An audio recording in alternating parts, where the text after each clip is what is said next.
এই সাগরের পানিতে এত লবণ, দেখেন একবার। এই লবণগুলো হাত দিয়ে এই ওপরে তোলা যাচ্ছে।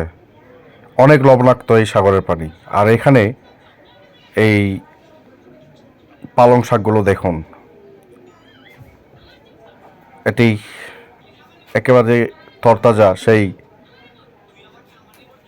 এগুলো গাজর দেখেন, মাটি উর্বর হওয়ার কারণে গাজরগুলো বেশ বড় এবং সতেজ। দেখেন একবার কত বড় বড় গাজর। চলেন, এটি আদা গাছ।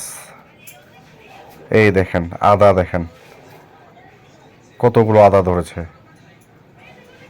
আনারস,